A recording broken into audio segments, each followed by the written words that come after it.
اس کام میں تقریباً 2 سال لگ گئے۔ 2008 تک کلبھوشن کافی حد تک مطمئن ہو چکا تھا اور اسے لگنے لگا تھا کہ وہ اپنے مشن میں کامیابی حاصل کر رہا ہے۔ کلبھوشن کی تفصیلات بارڈر سیکیورٹی فورسز کو دے دی گئی تھیں، لیکن انہیں ہدایات جاری کی گئی تھیں کہ وہ اس کی آمد و رفت میں کوئی رکاوٹ نہ ڈالیں۔ 2010 تک کلبھوشن کے زیادہ تر کانٹیکٹس پرسن ہماری ایجنسیوں کے ہی لوگ تھے، جو اسے غلط ملت معلومات فراہم کر کے اس کا اعتبار حاصل کر چکے تھے۔ پھر ایک وقت یہ بھی آیا کہ کلبھوشن کا اعتماد حاصل کرنے والے چند لوگوں کو انڈیا بھجوانے کا بندوبست کیا گیا تاکہ وہ براہ راست انڈین کمانڈ میں آ کر زیادہ مؤثر کارروائیاں کر سکیں۔ اس وقت کا انتظار ہماری ایجنسیوں کو سالوں سے تھا۔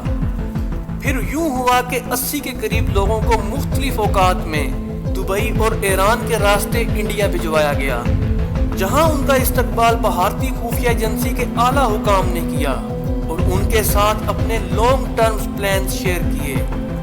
ناراض بلوچوں کے روپ میں چھپے ہماری ایجنسیوں کے یہ لوگ بھارتی حکام کا اعتماد حاصل کرنے میں بھی کامیاب ہو گئے۔ اس دوران کلبھوشن کو ہر طرح سے سہولیات فراہم کی گئیں۔ 10 سالوں کے عرصے میں وہ بہت حد تک مطمئن ہو چکا تھا کہ اب اس کے پکڑے جانے کا امکان نہیں، لیکن اس دوران اس کی ہر ایک موو پر ہماری نظر تھی۔ پچھلے کچھ سالوں سے انڈین حکام کو کلبھوشن سے کچھ شکایات بھی آنا شروع ہو گئی تھیں۔ اس کی دی گئی انٹیلیجنس، بالخصوص گوادر پورٹ کی دی گئی معلومات زیادہ تر غلط ثابت ہوئیں۔ اسی طرح وہ ناراض بلوچ جو کئی دفعہ انڈیا جا چکے تھے اور در حقیقت پاکستانی ایجنسی کے لیے کام کر رہے تھے، اب ایک ایک کر کے وہ بھی منظر سے غائب ہوتے جا رہے تھے۔ ان لوگوں نے 150 سے زیادہ لوگ ٹریننگ کے لیے انڈیا بھجوائے، جن کا کوئی ریکارڈ انڈین حکام کے پاس نہ تھا، اور یہ بھی ایک بہت الارمنگ صورتحال بن چکی تھی۔ اب کلبھوشن پر دباؤ بڑھنا شروع ہو گیا۔ پرویز کیانی کے آرمی چیف بننے کے بعد انڈین جاسوسوں کا پاکستان میں داخلہ تقریباً ناممکن سا ہو گیا تھا، اور راحیل شریف کے آرمی چیف بننے کے بعد مجموعی طور پر فوج اور عوام کا مورال بہت بلند ہو گیا، جو کہ انڈیا کے لیے قابل قبول نہ تھا۔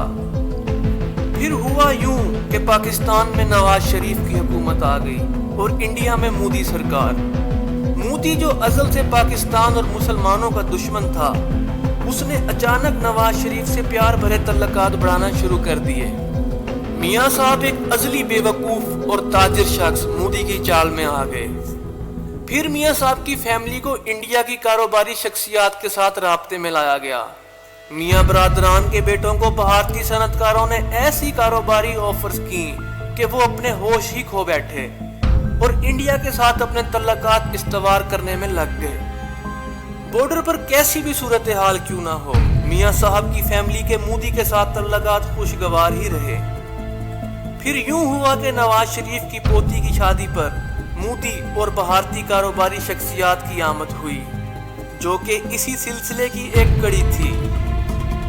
شریف فیملی کی فیکٹریوں میں جدید ٹیکنالوجی کی تنصیبات کے لیے بھارتی ماہرین کی سروسز انتہائی واجبی داموں پر فراہم کی گئیں۔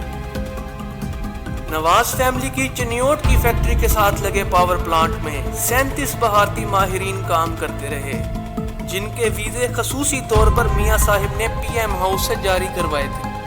2015 تک کلبھوشن پاکستان اور انڈین حکام کے لیے ایجنسیوں کی ٹرم میں تقریباً ایکسپائرڈ ہو چکا تھا، اور اب ہمارے حکام اس سے جان چھڑوانے کے چکر میں تھے۔ مبارک حسین پٹیل یا کلبھوشن یادو کو پاکستان کی خفیہ ایجنسیوں نے 3 مارچ 2016 کو بلوچستان کے علاقے ماشکیل سے گرفتار کیا، اور اس کے بعد انکشافات کا نہ رکنے والا سلسلہ شروع ہو گیا۔ کلبھوشن یادو کے مطابق وہ انڈین نیوی کا حاضر سروس آفیسر ہے۔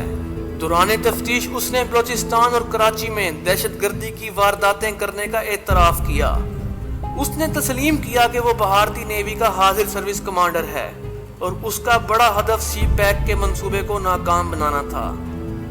اور وہ 150 لوگ جو ناراض بلوچوں کے روپ میں انڈیا میں غائب ہو گئے، انہوں نے انڈین حکام کی راتوں کی نیند اور دن کا چین اڑا دیا۔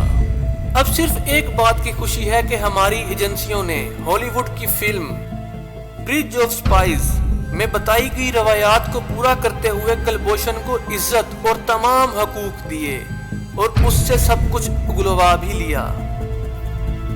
لیکن آخر میں یہ ضرور کہنا چاہوں گا کہ پاکستان صرف چند ازلی بے وقوف اور لالچی خاندانوں کے لیے نہیں بنا۔ اس ملک کو ان لالچی خاندانوں نے بیرونی دشمنوں سے زیادہ نقصان پہنچایا۔ ہماری قوم کا یہ المیہ رہا ہے کہ ہم چن کر بکاؤ اور لالچی لوگوں کو حکمران بناتے آئے ہیں۔ آخر میں دعا ہے کہ اللہ ہمارے ملک پاکستان کو اندرونی لالچی خاندانوں اور بیرونی دشمنوں کے شر سے محفوظ فرمائے۔ آمین۔ پاکستان زندہ باد۔